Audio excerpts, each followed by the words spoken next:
पाठ संख्या 10, वीडियो संख्या 5।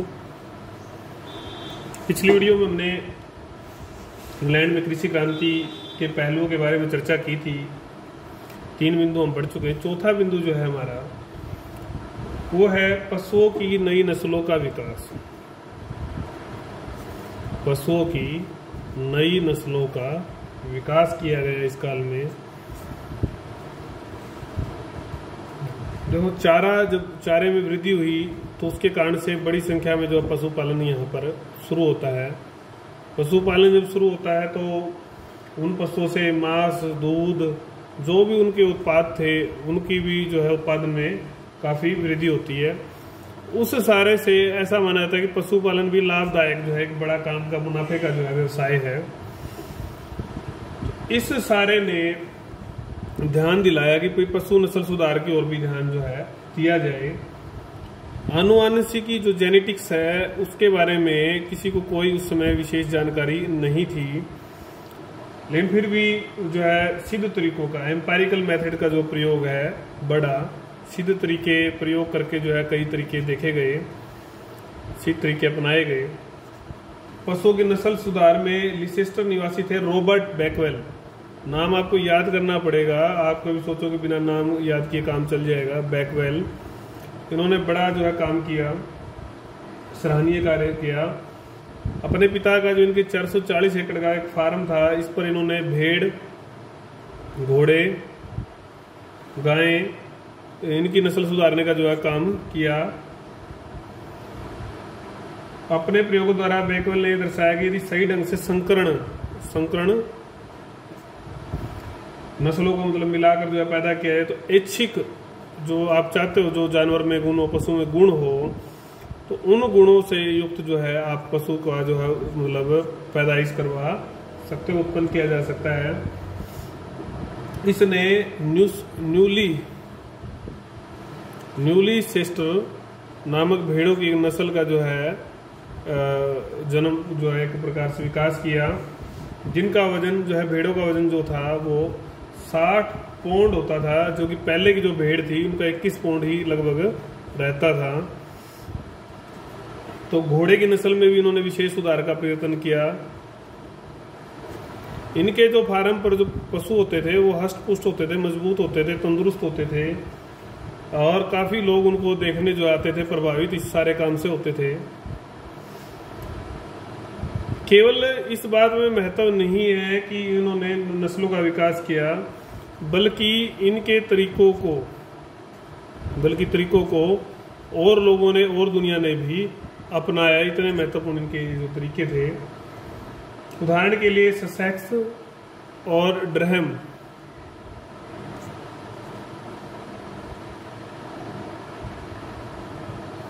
ये जो पशुपालक थे वो भी प्रभावित थे इसके कार्यों से। कोलिंग बंधुओं ने, जो ड्रम के कोलिंग बंधु थे, उन्होंने प्रेरणा प्राप्त की। चार्ल्स कोलिंग थे जो, उनमें से उन्होंने बैलों की जो नस्ल है उसका काम किया। धीरे धीरे घोड़े, गाय में भी उन्होंने सुधार किया। जीएम ट्रेवलिन के अगर शब्दों में अगर हम कुछ कहना चाहें तो क्या कह सकते हैं, क्या उन्होंने कहा? इंग्लैंड में सुधार की शताब्दी के दौरान भेड़ों, पशुओं, घोड़ों की नस्लों का पूर्ण रूप से जो है विकास हुआ, ये ट्रेवलिन ने लिखा है। तो ये हमने बिंदु जो पढ़ा आपका था पशुओं की नई नस्लों का विकास। 5वां जो आपका बिंदु है वो बाड़बंदी। ये आप पढ़ चुके वैसे तो, लेकिन थोड़ा रिवाइज करने के लिए दोबारा से मैं बता देता हूँ आपको। बाड़बंदी और ये जो है ना एक सबसे अहम पहलू था, इसके बिना क्रांति असंभव थी। ये करना तो सबसे जरूरी ही था, सारे नहीं तो प्रयोग ही नहीं हो पाते। बिखरे हुए खेत थे, आपको पता है। आर्थर जो यंग नए जो पैगंबर थे, ये बार पढ़ा है, आर्थर यंग कृषि के पैगंबर थे। इन्होंने व्यापक जो है कार्य किया, अधिक कार्य किया। एनल्स ऑफ एग्रीकल्चर का संपादन भी किया, बल्कि कृषि बोर्ड के सचिव भी ये रहे। उस भूमिका में भी इन्होंने सराहनीय कार्य किया। उसने पाया कि देश में बाड़बंदी के लिए आंदोलन चल रहा है, परंतु अभी भी बड़े क्षेत्र पर, बड़ा जो क्षेत्र था वो खाली था, उस पर खेती नहीं हो रही थी। तो उसका प्रयोग था कि अधिकतम जो है भूमि पर जो है खेती की जाए। नेपोलियन के युद्धों के समय अनाजों के दामों में बढ़ोतरी, अनाज के दामों में बढ़ोतरी हुई थी, और साथ ही जो ज़्यादा जो खाद्यान्नों की मांग जो है बढ़ गई थी उस समय, तो अब जो है इस्तेमाल करना भूमि का बहुत ज़रूरी हो गया था, अपरिहार्य हो गया था, और भी ज़रूरी हो गया था। तो इसका जो एकमात्र उपचार था वो था बाड़बंदी। 1750 के बाद जो है इसका काम तो शुरू हो चुका था। खुले खेत, सामलात, आपकी चारागाह की जो भूमि है, बेकार भूमि, ठीक है, इन सब को एक यूनिट बनाकर जमीन के हकदारों में बांटा गया। बिखरे खेतों की जो है चकबंदी की जाती थी। तो भूमि पर सामूहिक अधिकार समाप्त कर जमींदार या कृषक को जो है बाड़बंदी की इजाजत जो है सरकार की ओर से दे दी गई। दो प्रकार से चकबंदी और बाड़बंदी हुई। दो प्रकार कौन से थे? फर्स्ट जो था आपका आपसी बातचीत से, गांव की जो है पंचायत या गांव का जो मेल जोल है वो इकट्ठा होता, तो और वो मिल बैठकर तय करते कि कैसे सामूहिक अधिकारों का दावा छोड़ते हुए जो है भूमि को पुनर्वितरित करना है। एक काम तो ये हुआ। जहां पर आपस में बातचीत से जो है तरीका नहीं बना, अगर इस चीज की बात करें तो हमें इससे 80 लाख जो एकड़ जो भूमि है उसकी चकबंदी इस तरीके से हो गई थी। सेकंड जो तरीका था, जब बात नहीं बनी, सफल नहीं हुआ तरीका, तो संसद जमींदारों ने जहां ये सफल नहीं हुआ, संसद को प्रार्थना पत्र दिए कि इसको सुलझाया जाए, इसके लिए कानून लाया जाए। तो प्रार्थना पत्र दिए गए। तो 1760 से 1840 के बीच में 4000 बाड़बंदी अधिनियम या एक्ट जो है पास किए गए। हालांकि इनसे जो सबसे ज्यादा जो नुकसान हुआ वो छोटे किसानों को हुआ। बहुत ज्यादा नुकसान हुआ, इनकी जमीनें छिन गई। ये मजदूर, खेती और मजदूर या बड़े शहरों में जाने के लिए विवश हो गए थे और वहां पर ये मजदूरी का इन्होंने काम किया। तो ज्यादातर ये बेदखल हुए। आर्थर यंग ने भी लिखा है 1801 में कि मान लो अगर 20 अधिनियमों की बात करें, 20 में से 19 जो है किसानों के लिए हानिकारक थे, छोटे किसानों के लिए, गरीबों के लिए। इतना ज्यादा ये मतलब नुकसानदायक नियम थे। 1830 तक लगभग सारे इंग्लैंड की जो है बाड़बंदी हो चुकी थी। जमींदारों ने जो है घेरा डालकर, बनाकर, या कंटीले पेड़ पौधे उगाकर या खाई खोद कर जो है अपने खेतों को एक स्थान पर बाड़बंद कर दिया था, और कुल मिलाकर अब ज्यादा खेती होने लगी थी। छठा जो हमारा बिंदु है वो है बंजर व दलदली भूमि को कृषि योग्य बनाना। बंजर और दलदली भूमि को कृषि योग्य बनाना। जॉर्ज किंग जो शासक हुए, कृषक राजा जिनको बोला जाता था, उन्होंने एक अनुमान लगवाया। अनुमान के अनुसार 1688 में 10 मिलियन एकड़ जो जगह थी वो खाली पड़ी थी, खेती नहीं हो सकती थी, जो कि कुल जमीन का 1/4 था। हम ये पढ़ भी आए इंग्लैंड की। तो प्रयत्न किए गए इस भूमि को उपयोगी बनाने के लिए। जमींदारों ने जो अधिक लगान का उनका लालच था, उसके कारण से प्रयास किए। कई तरीके उन्होंने भी अपनाए। निवेश किया पूंजी का, नालियां, सिंचाई के साधन, नए औजार, बीज, खाद, उन्नत। तो ये जो है आप हर बिंदु में आगे पढ़ने वाले हो, इन सब का प्रयोग इन्होंने किया। हॉलैंड के जो तरीके अपनाकर, डच लोगों के जो तरीके अपनाकर दलदली भूमि को योग्य इन्होंने बनाया।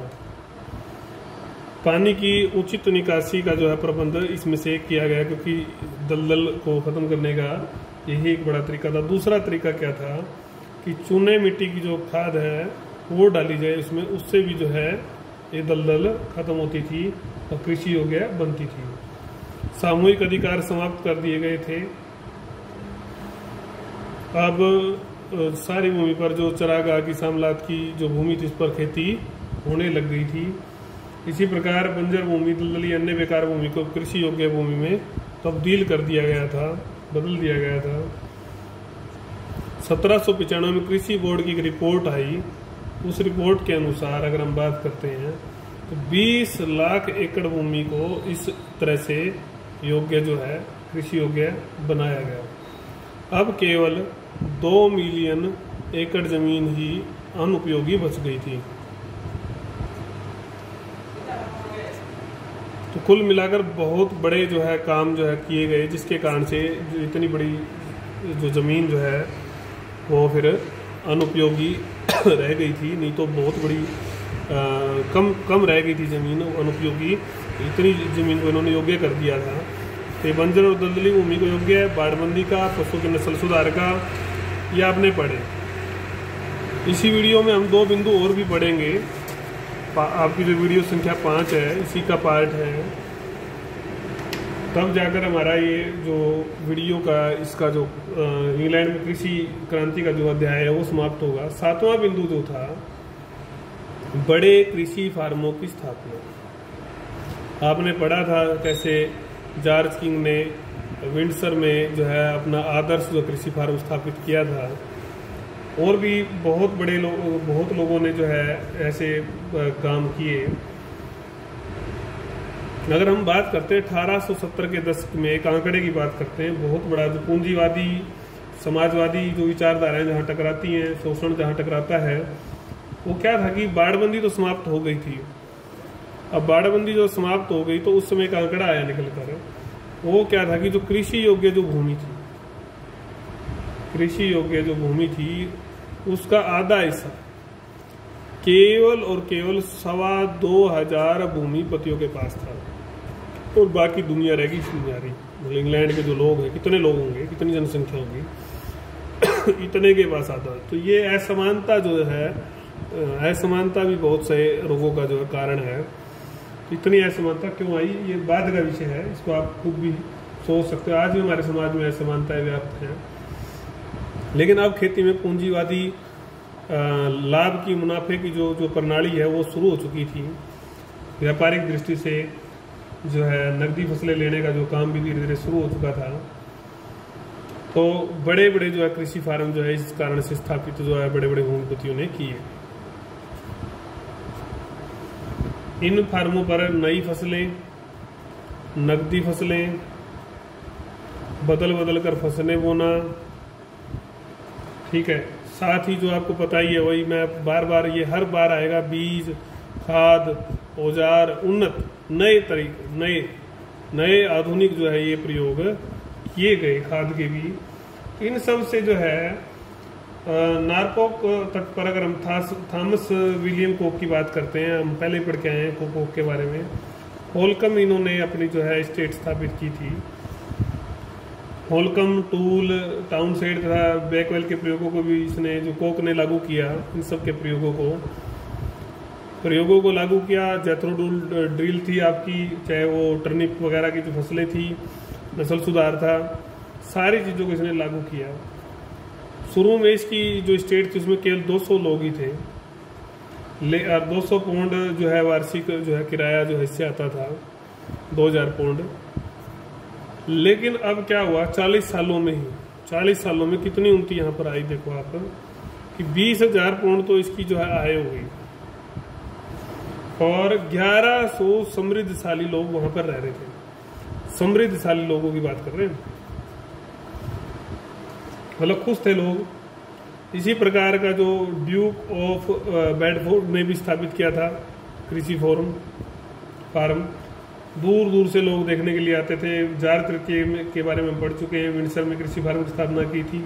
एनल्स ऑफ एग्रीकल्चर में लेख भी लिखे थे, कृषक राजा उनको कहते थे। ये सब हम बहुत चीज़ें क्या कर रहे हैं, रिपीट। अगर आपने ध्यान से पढ़ा होगा तो आपको याद आ जाएंगी कि क्या चीज़ रिपीट हो रही है। फिर आपके लिकोन फील्ड ने पेथवर्थ में जो है कृषि, इसी तरह से स्कॉटलैंड में जॉन सिनक्लेयर, कुछ नाम तो आपको देखो याद रखने ही पड़ेंगे, सारे नहीं रख सकते। तो आप 1 लाख एकड़ भूमि पर इन्होंने 1 लाख एकड़ भूमि पर फार्म स्थापित किया था, कितनी बड़ी जगह पर। तो इन फर्मों ने भी जो है कृषि क्रांति में योगदान दिया। अब आता है कृषि अनुसंधान। कृषि में अनुसंधान हुए, रिसर्च हुए, उस बारे में हम पढ़ेंगे। पुनर्जागरण जब आया था, आपको पता है, प्रयोगवाद, मानववाद, तर्कवाद, विज्ञानवाद, ये सब वाद आए। इनसे विज्ञान का असाधारण विकास जो है हुआ। विज्ञान के असाधारण विकास ने नए नए यंत्र, नए नए आविष्कार जो है खोजे, किए। प्रोत्साहन मिला वनस्पति क्षेत्र में, रसायन क्षेत्र में, सब क्षेत्रों में जो है विकास हुआ। रॉयल सोसाइटी, अभी हम पढ़ के आए थे, इंग्लैंड में रॉयल सोसाइटी थी, इसने अपना योगदान दिया। इसमें हमने पहले लेक्चर में पढ़ा था, पौधों सूक्ष्म जीवाणुओं के ज्ञान में जो है वृद्धि हुई थी। तो कुल मिलाकर इसको भी विज्ञान का जो है, कृषि विज्ञान का दर्जा जो है प्राप्त हो गया था। इसका विज्ञान, विश्वविद्यालयों की स्थापना हुई, कृषि यूनिवर्सिटीज की, कृषि विश्वविद्यालयों की स्थापना हुई थी। कृषि पर अनुसंधान कार्य शुरू हो गया। उदाहरण के लिए राथमस्टेड के कृषि अनुसंधान केंद्र के वैज्ञानिकों ने 1840 के दशक में खोज की थी कि पौधे में मूलतः 4 अवयव होते हैं। कितने हो? 4 अवयव। फास्फोरस, जो रासायनिक खाद आती है उसमें यही तो होता है, ये चीजें मिलाई जाती है। पोटासियम, नाइट्रोजन और पानी, ये 4 तत्व उसमें ऐसा पाया गया कि है। तो अब कृषकों को पता चलने लगा वैज्ञानिकों के माध्यम से कि खेती जो है ना, अपनी भूमि में किस चीज की, अवयव की जो है कमी है, दूर करने पर जो है पैदावार में वृद्धि हो सकती है। उस अवयव की अगर कमी दूर कर दी जाए तो इनके कारणों से ही रासायनिक जो है खादों का प्रयोग शुरू हुआ। लेकिन वो लोगों ने ज्यादा कर दिया, तो उसके कारण से आज हम बीमारियों का घर भी बन गए हैं। ठीक मात्रा में अगर ये प्रयोग चालू रहता तो इसके परिणाम ज्यादा अच्छे आने वाले थे। उत्पादन तो ठीक है बढ़ा, लेकिन उतनी ही बीमारियां भी बढ़ी है, ये आप समझते ही होंगे। कुल मिलाकर 19वीं 20वीं सदी में विश्व के अन्य देशों में भी इस सब से जो है उन्नति जो है कृषि में हुई, तकनीकी ज्ञान से।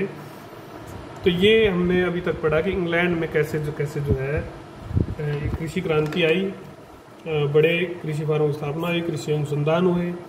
अब जो अगली वीडियो आपकी वीडियो संख्या 6 है, हम उसमें पढ़ेंगे कि अन्य देशों में भी ये क्रांति कैसे हुई, उनके बारे में भी। जैसी लगभग स्थितियां इंग्लैंड में थी, उन्हीं बिंदुओं को हम क्या करेंगे, रिपीट करेंगे। और लगभग देशों में एक जैसी ही बातें जो है आपकी रिपीट होने वाली हैं। आपने उसको समझना है।